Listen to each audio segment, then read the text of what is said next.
Write a one-page essay on how the films depict the biome, its characteristics, how humans interact with the biome, etc. You can choose 2 films from the same biome or on the same topic, like wine. The same biome. For 5 points, you only have to do 1 movie.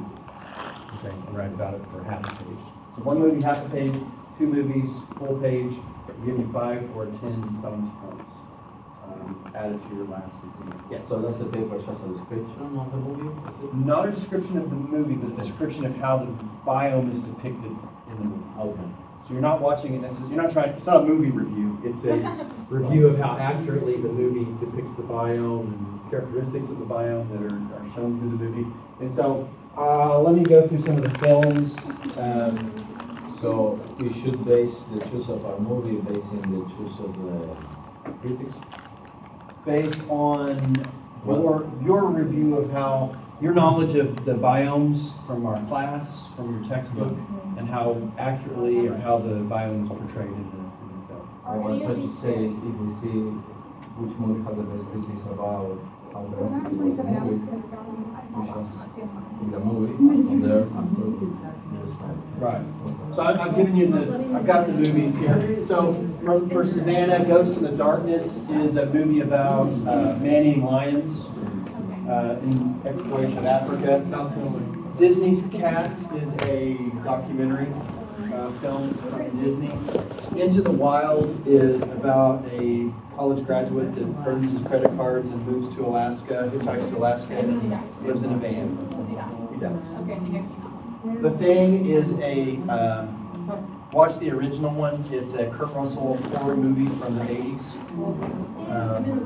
Bottle Shock is, I think I told you about that one. Bottle Shock is about the California wine industry and a winery in California that won the first competition, international competition for wine. Life in Ruins is a cheesy romance movie set in Greece. Ocean, The Perfect Storm is let's see, George Clooney is in that. It's about a shipwreck. The Cove and Amistad, these are both kind of rough watches. The Cove is about hunting dolphins in Japan for food. Amistad is about a slave ship. You actually get to see what they do when they encounter the horse latitudes, which is less friendly than the horse latitudes. This is the name of the ship. Desert, Blood into Wine is a documentary about the lead singer of Tool and his winery. Grand Theft Parsons, one of my all-time favorites, actually has Johnny Knoxville in a serious role. Graham Parsons was a rock star in the 1970s that died of a drug overdose and wanted to be buried alive in the desert, or buried in the desert. And so his friends kidnap him from the morgue and take him to the desert. It's about that. 127 Hours. This is about the hiker that falls in a cliff and breaks his ankle and has to figure out how to get out. This was fairly recent. This was only a couple years ago. No Country for Old Men. That's a little bit rough watch. It's a Coen Brothers movie. Definitely hard, R-rated.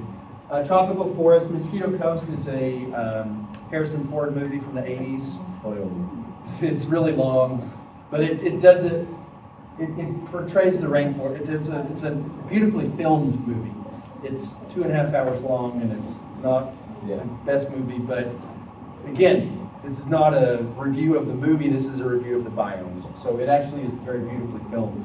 It's just lots and lots of boring camera films of going down the Amazon River. Gorillas in the Mist is another kind of rough watch. This is about a gorilla researcher in the Congo in the 80s and had a tragic demise. Temperate Grasslands, The Grapes of Wrath is an old movie. It's a great watch about the Panhandle of Oklahoma and what happened in the 1920s. Tombstone is, everyone knows what Tombstone is. This is a Val Kilmer movie. Temperate Deciduous Forest, Last of the Mohicans is a movie from the 90s, set in the Pacific Northwest. The New World is, who's in that? No, I don't think Out so. of all of these, I don't remember who's, anyway, it's about the exploration of the New World. It's another long one. It's not a great movie, but it's very beautifully filmed. Rivers, Apocalypse Now is a little bit of a rough watch. It's an early 1970s movie. Martin Scorsese, Academy Award winner.